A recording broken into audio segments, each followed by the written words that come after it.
Hi guys, okay. Kita punya cerita tak habis lagi dan saya ada pesanan kepada orang luar di sana, kepada anda yang berminat ataupun terasa nak belah pelihara burung gagak. Ingat pesanan ni,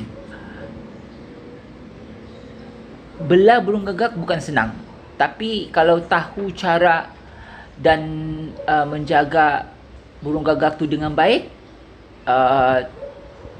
insyaAllah tak ada masalah. Tapi cuma di sini pengalaman saya bersama ahli ataupun 2-3 individu yang saya tahu pernah membelah gagak dan follow cerita diorang. Kebanyakan yang saya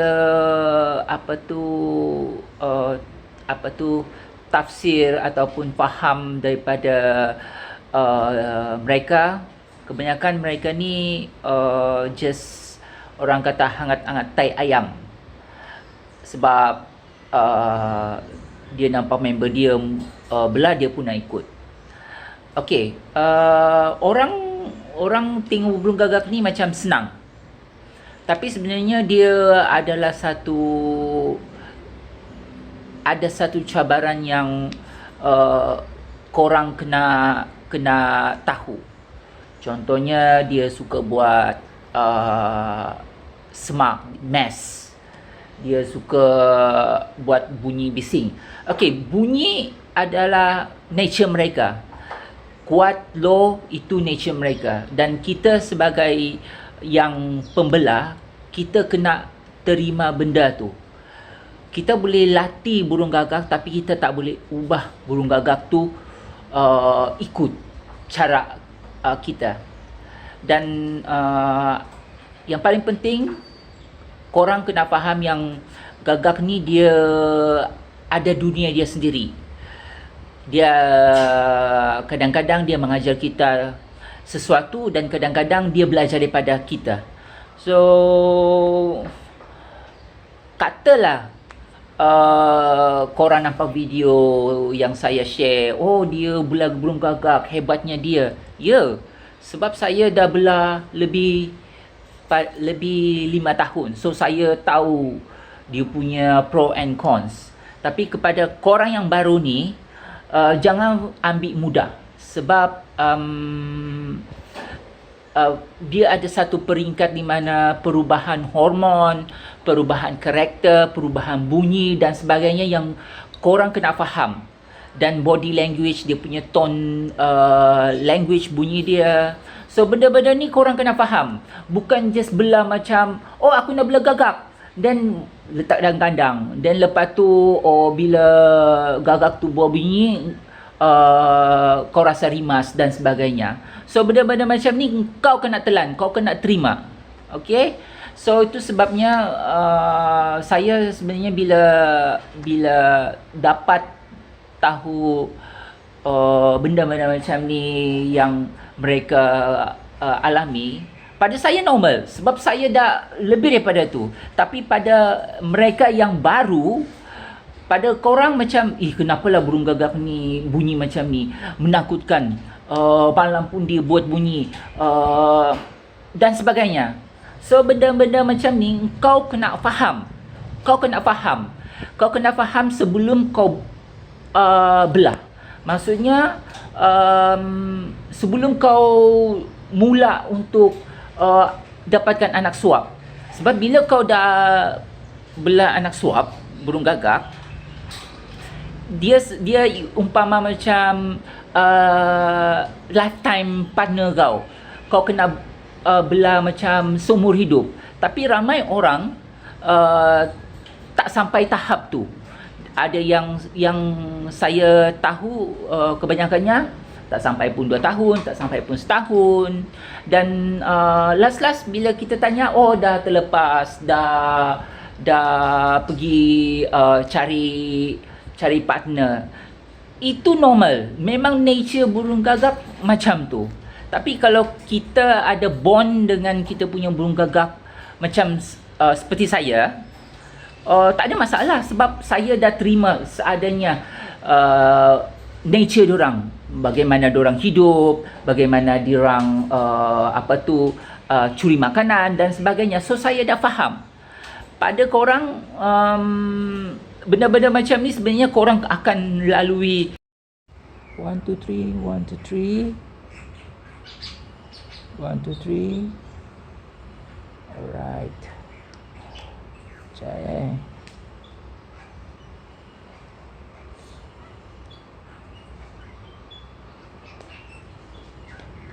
Alright. Again, selamat pagi semua. Nak luahkan isi hati saya dekat korang luar sana yang mungkin suatu hari ataupun kamu terpanggil atau ingin membelah burung gagak. Okey. Sebenarnya kat Malaysia ni kalau pasal burung gagak yang tahu bukan cakaplah saya, tapi pengalaman saya dalam dunia burung gagak ni lebih daripada 5 tahun. So tahulah. Okey. Dan kepada member-member yang ada bela burung gagak tu, saya sebenarnya seorang yang ambil tahu. Saya suka bertanya dan tanya perkembangan burung gagak yang mereka belah. Nak jadikan cerita semalam, saya saya tak nak sebut nama dia, tapi saya kenal individu ini dan dia pun pada awalnya refer pada saya bagaimana nak membesarkan gagak dan bla bla bla bla bla. Dan selalunya saya akan bertanya kabar macam mana burung gagak kau dan all that. Dan kemudian saya message individu ni dan tanya, awang apa khabar? Okey, tak ada reply. Dan tapi sebenarnya saya dah ada satu insting yang mengatakan burung gagak dia tu dah something lah. Mungkin dia something. Okay. Dan petang tu dia reply messenger saya dan dia kata alhamdulillah saya sihat bla bla bla. Dan kemudian dia bagi tahu saya dah lepaskan si awang. Okay, it's fine lah sebab dia dah buat keputusan untuk melepaskan si awang dalam peringkat usia yang tak matang. Dan pada saya di luar sana tu masih tak selamat untuk burung gagak yang belum cukup dilatih. Dia dah lepaskan gagak tu, saya pun tak nak komen ataupun cakap lebih sebab individu ni dah buat keputusan untuk melepaskan burung gagak yang dia belah dari anak suap dan sangat jinak. Kalaulah masa tu saya sempat rescue, saya akan rescue burung gagak tersebut. Cumanya bila dia bagi penjelasan dekat saya, penjelasan tu tak menyokong dan tidak berasas sama sekali. Dan pada saya jawapan yang dia bagi dekat saya itu adalah satu jawapan yang budak sekolah. So dia bagi tahu yang kawan dia suruh lepaskan. So saya tanya dekat individu ni, kenapa kamu tak refer dengan orang yang lebih arif tentang burung gagak? Dan saya tahu kawan dia tu memang bukan seorang yang pecinta burung gagak dan semestinya dia akan suruh kawan si pembelah ni, kau lepas je lah macam tu. So boleh beri ialah banyak orang akan tanya I soalan-soalan pelik. Contohnya, kau lepas burung gagak kau dekat dalam rumah. Okey. Betul? Ya, saya lepas. Dan isu kedua, so dia birak dekat mana? Okey. Korang kena faham, haiwan tak seperti manusia yang tahu pergi ke washroom dan buang air besar. Dan burung gagak, haiwan, mereka tak semacam tu. Tapi kita boleh latih mereka berak ataupun berak tempat mana mereka makan lah. So, masalah semak dan kotor itu normal pada saya.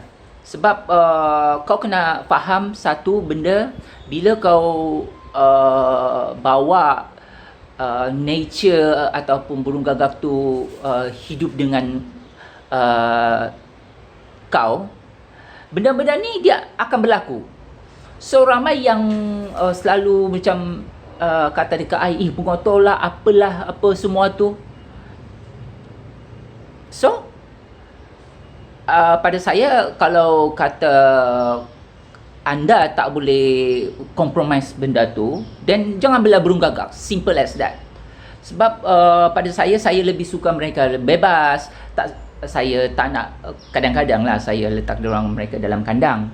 Cumanya saya lebih suka mereka hidup seperti kita, seperti bebas. Walaupun mereka ni suka curi harta benda saya, korek sana sini, lepas tu dia pergi dapur curi makanan, dan benda-benda macam ni sebenarnya normal pada saya. Tapi pada korang yang baru, mesti korang, alamak, semak lah, rimas lah, aku tak nak lah bela burung gagak.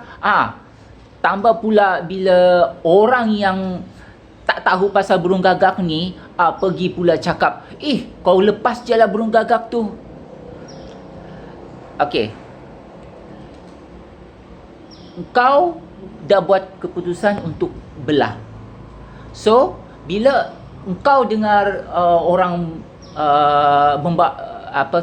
membahan macam tu, dan kau akan rasa tersinggung. Dan bila kau rasa tersinggung, kau akan hilang common sense, dan kau akan rasa menyesal, kenapalah saya bela burung gagak. Dan bila ada emotion ataupun feeling macam tu, tolong jangan libatkan burung gagak. Sebab burung gagak, mereka pun ada perasaan, dan mereka tahu apa itu perasaan bila sedih, marah, kecewa. Saya kadang-kadang memang kita orang gaduh. Kadang-kadang kalau saya ada geram ni, saya just teriak dengan budak-budak ni. Mereka faham. So ada cara bagaimana korang nak train burung gagak. Tapi sebab tiada pendedahan dari mana-mana pihak selain daripada saya yang membantu korang supaya faham benda ni. Tapi yalah, sebab masyarakat moden Malaysia ni sekarang ni masih ramai yang beranggapan bahawa burung gagak ni